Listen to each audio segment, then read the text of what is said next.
They say time reveals all things, but time alone is blind. What truly exposes a person's essence is not the passing of years, but the moment they are handed power. Power is the purest mirror of the soul. It strips away the politeness of weakness and the disguise of humility. When a man has power, authority, influence, control, his mask begins to crack. His true reflection appears not in his words, but in how he uses what others crave. Observe anyone granted command, even over a small corner of the world, a manager over his workers, a parent over a child, a ruler over his citizens. Suddenly, the sweet tone of equality disappears. The smile that once begged for favor now issues orders. Power intoxicates, and few can drink it without revealing the monster that lives in their chest. To study human nature is to study this transformation. When the powerless are weak, they hide behind manners. When they gain power, the heart speaks nakedly. You will see whether they build or destroy, whether they lead or dominate, whether they use the throne to elevate others, or to stand taller upon their backs. The dangerous truth is this: power does not change people, it unmasks them. It draws to the surface what has been buried under fear, necessity, or moral pretense. A cruel man will not become kind when he is free to act. A kind man will not turn cruel when he holds the advantage. What he becomes when given freedom to act as he wishes is what he always was in silence. Therefore, if you wish to know who you truly deal with, do not watch them when they are hungry. Watch them when they are full. Do not judge them when they are climbing. Judge them when they have reached the top. Because in success, there is no need to pretend. The true soul emerges when the world bends in their favor, when no punishment awaits their arrogance, and when they can act without consequence. You will notice the difference. The false will grow louder, demanding, insatiable. The genuine will grow quieter, more measured, aware that power is not a trophy but a weapon. The wise understand that power is borrowed from the fragile trust of others, and that the same hands that lift you can strangle you tomorrow. This is the first lens through which true character reveals itself, how one wields power when it is theirs to command. But there is a second lens, far subtler, far more revealing. It is not how one treats those above them, nor how they treat their equals. It is how they treat those beneath them, the ones with nothing to offer, no advantage to give, no weapon to fight back. There in the shadows where no one is watching, the soul speaks most honestly, and that is where we will look next. If power reveals the soul's hunger, then weakness reveals the soul's mercy. To know someone's true character, watch how they treat those who cannot strike back. A man's words to his superior may be polished with flattery, his smile to an equal may be rehearsed with caution. But his behavior toward the powerless, that is unfiltered truth. Observe carefully. When one holds authority, their reaction to the insignificant is the closest thing to divinity they will ever feel. Do they use their strength to protect or to crush? Do they offer dignity to those who cannot return it, or do they extract pleasure from humiliation? These are the quiet moments where the masks fall. The way a man speaks to a servant, a waiter, a subordinate, or a beggar is the clearest reflection of his inner kingdom. For there are two kinds of power, the power of command and the power of conscience. The first is given by position, the second is earned through restraint. Many possess the first, very few understand the second. The weak crave superiority over someone, anyone, because they are terrified of insignificance. They strike at the powerless to feel mighty, to silence the fear that they themselves are nothing. But the strong have no such need. They can show mercy because their strength is certain. They can respect the lowly because their throne is built on self-mastery, not fear. You see, cruelty is not strength.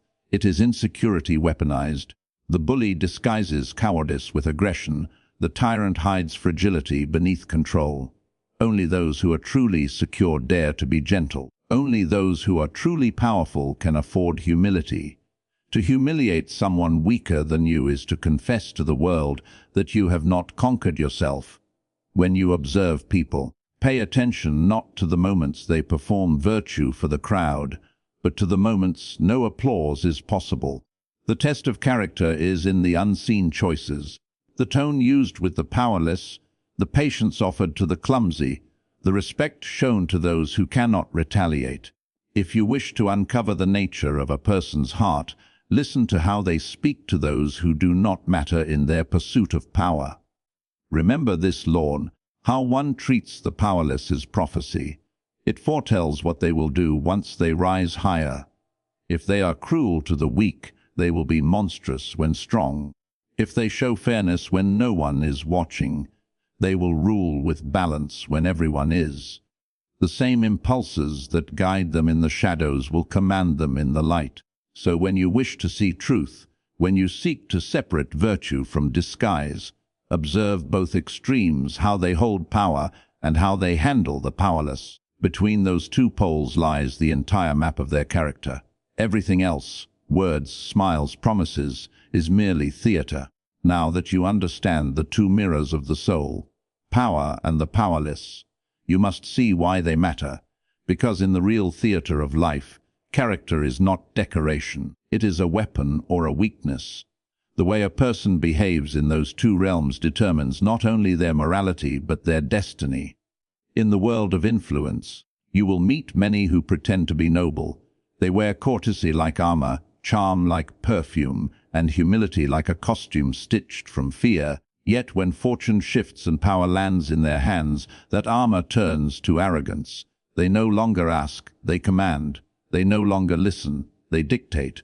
Their smiles vanish, replaced by the hunger to prove that they have finally escaped their insignificance. Do not be deceived by their new confidence. They have not changed. They have only stopped pretending. What was once hidden by circumstance is now naked under opportunity. And this is why you must never trust the man untested by power, nor the man unobserved among the powerless. Until you have seen him in both, you are not seeing him. You are seeing his disguise. The true strategist, the master of human understanding, uses these two conditions as the ultimate test. He does not rush to judge by words or posture. He watches. He places people where their instincts, not their intellect, speak. Give one a taste of control, and you will see whether he builds or burns. Give another a chance to dominate the weak, and you will know whether he seeks justice or revenge. These revelations are invaluable. They tell you whom to trust, whom to fear, and whom to eliminate quietly from your circle before their poison spreads. Power and pity. Those are the two flames that light the corners of the human heart. What emerges under their heat will either serve you or destroy you. But there is another reason these truths are vital, because you are also being watched.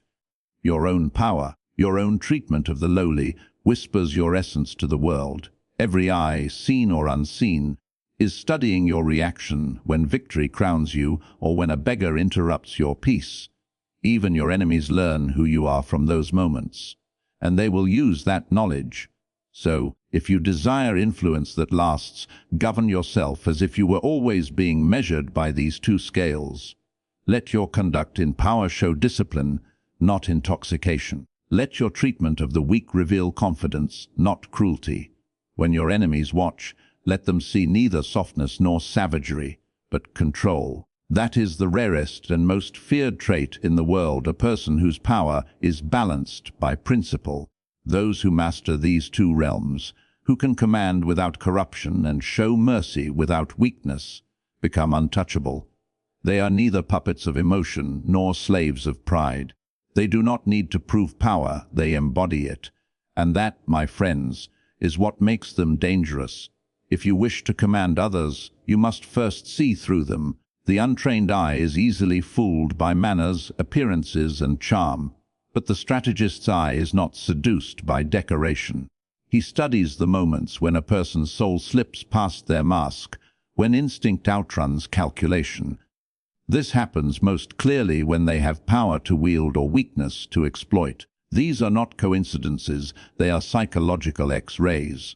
Watch carefully when someone is placed above others. Even the smallest privilege is enough to expose them. The tone they use, the patience they lose, the pleasure they take in obedience, all of it speaks louder than words. One who craves constant validation when given command is not strong, but insecure. One who enjoys the suffering of subordinates is not a leader, but a sadist pretending to be important. And one who remains measured, deliberate, humble in authority, mark that one. That is the rare soul who has conquered himself before conquering others. Then observe how they behave toward those who cannot benefit them. The powerless are a stage upon which every secret virtue or vice performs without script. When they believe no witness exists, they reveal the truth, a sneer to a servant, a sharp tone to a waiter, silence to the poor. These are not small acts, they are signs written in fire. They tell you what that person will become when the world kneels to them. If you are wise, you will never confront them about it. Simply remember, let their behavior write their prophecy in your mind. When they come to you with smiles and vows of loyalty, you will already know their price. When they promise integrity, you will already know the limit of their morality. People rarely change, they only reveal. Use this knowledge quietly. The fool exposes what he knows and warns his enemies. The strategist conceals it and positions himself accordingly. Keep those who respect the powerless close. They are safe allies. Keep those who rule with balance. They are valuable assets. But those who abuse the weak, who boast in their superiority, let them rise higher, let them feel secure, and then step aside when their arrogance collapses under its own weight. Never fight them directly. They will destroy themselves eventually. To survive among wolves, you must understand both nature and disguise. These two signs, how a person handles power and how they treat the powerless, are not just moral lessons. They are weapons of discernment. With them, you can see ambition long before it declares itself, betrayal before it moves, decay before it stinks. You will no longer be surprised by anyone. And when others wonder how you predict the hearts of men so accurately, how you trust so few yet lose so little, smile and say nothing. Power listens more closely to silence than to confession. Now that you know how to read the character of others, the final challenge is greater: to master yourself so that no one can read or rule you. It is not enough to see through deception. You must become the kind of mind that cannot be unmasked by the same tests you use on others. For the one who cannot control himself will eventually lose control of everyone else. Begin with power. Sooner or later, life will hand you a fragment of it, a position, a title, a victory, a following. That moment will tempt you to prove yourself. Resist it. The weak display their power to feel it, the strong conceal theirs to preserve it. True command is quiet. It does not roar, it radiates. The more you boast, the less they fear you. The more you demonstrate control, the more they obey. Therefore, when power visits you, welcome it like fire. Warm your hands, but do not let it burn your mind. To master power is to remain unmoved by its illusion. Treat it as a tool, not a crown. Rule with logic, not ego. Let your decisions seem calm, inevitable, and beyond emotion.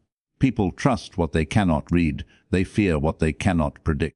When your mind remains steady in chaos, others will see in you something they cannot name, but they will follow it. Then turn your gaze to the powerless. How you treat those beneath you is not a moral gesture, it is a strategic declaration. Every act of cruelty creates an echo. Every small injustice gathers witnesses. The powerful man who humiliates the weak digs his own pit. For the day he stumbles, those same eyes will watch him fall, and they will not reach to save him. But the one who gives respect to the forgotten earns silent allies. Mercy, when genuine, is not weakness. It is a calculated investment in stability. Remember, dominance sustained by fear collapses when fear fades, but dominance sustained by respect endures even when you are absent. Learn to build loyalty where others build terror. It is the subtle art of commanding without raising your voice, of shaping obedience without crushing will. Only then will you rule people's minds instead of their bodies. Yet, never let mercy become softness.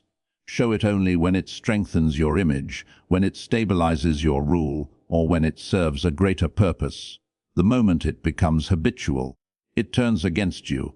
True strength lies in balance. the ability to wield kindness and cruelty with the same calm hand, never driven by emotion, always guided by reason.